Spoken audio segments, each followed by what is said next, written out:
بسم اللہ الرحمن الرحیم۔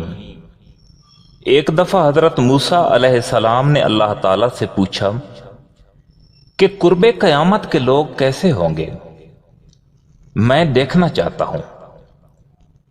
اللہ تعالیٰ نے حضرت موسیٰ علیہ السلام کو ایک ویران صحرا کی طرف چلنے کا حکم دیا۔ حضرت موسیٰ علیہ السلام جب صحرا میں پہنچے تو چلتے چلتے پیاس محسوس ہوئی اور ایک جگہ پانی کے کچھ مٹکے نظر آئے۔ آپ ان مٹکوں کے قریب گئے تو پانی ٹپک رہا تھا، جیسے ٹھنڈے مٹکوں سے پانی رس کر باہر آ رہا ہوتا ہے۔ لیکن جب مٹکوں کو اندر سے دیکھا تو تمام مٹکے خالی تھے، کوئی پانی وغیرہ نہیں تھا۔ آپ تعجب کے ساتھ آگے چل پڑے تو ایک اور جگہ دیکھتے ہیں کہ سفید رنگ کے بڑے خوبصورت پرندے اڑ رہے ہیں اور کسی چیز کے اوپر لپک رہے ہیں۔ آپ جب ان کے قریب گئے تو دیکھا کہ وہ ایک مردار چیز کو کھا رہے ہیں اور اسی پر ہی لپک رہے ہیں۔ یہ دیکھ کر آپ بہت حیران ہوئے اور مزید آگے چل پڑے۔ ایک جگہ دیکھتے ہیں کہ 3 کنویں قریب قریب ہیں۔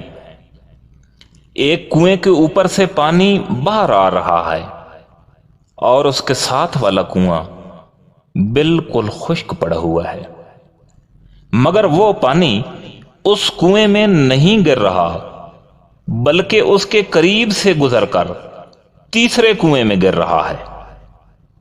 یہ تینوں واقعات دیکھ کر آپ واپس کوہ طور کے اوپر پہنچ گئے۔ اللہ تعالیٰ نے فرمایا، موسیٰ، جو آپ نے ٹھنڈے پانی کے مٹکے دیکھے اور ان کے باہر سے پانی ٹپک بھی رہا تھا مگر اندر سے مکمل خالی تھے، اسی طرح قرب قیامت میں لوگ دکھاوے کے بہت پرہیزگار ہوں گے مگر اندر سے ان کے اعمال اس طرح نہیں ہوں گے، یہ صرف دکھاوا ہوگا۔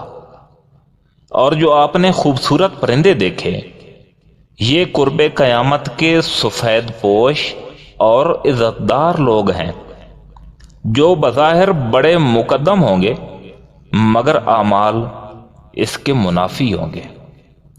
اور جو 3 کنویں آپ نے دیکھے تو اصولاً پانی کو ایک کنویں سے نکلنے کے بعد ساتھ والے کنویں میں گرنا چاہیے تھا مگر وہ اس کو چھوڑ کر اگلے کنویں میں گر رہا تھا۔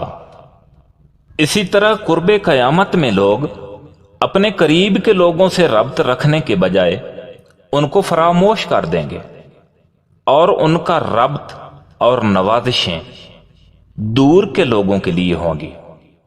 جس طرح آج کے دور میں ہم دیکھ بھی رہے ہیں کہ لوگ اپنے ساتھ بیٹھے ہوئے لوگوں سے بات نہیں کر رہے ہوتے بلکہ ہر بندہ موبائل فون پر دور دراز کے لوگوں سے شناسائی کا خواہش مند نظر آتا ہے۔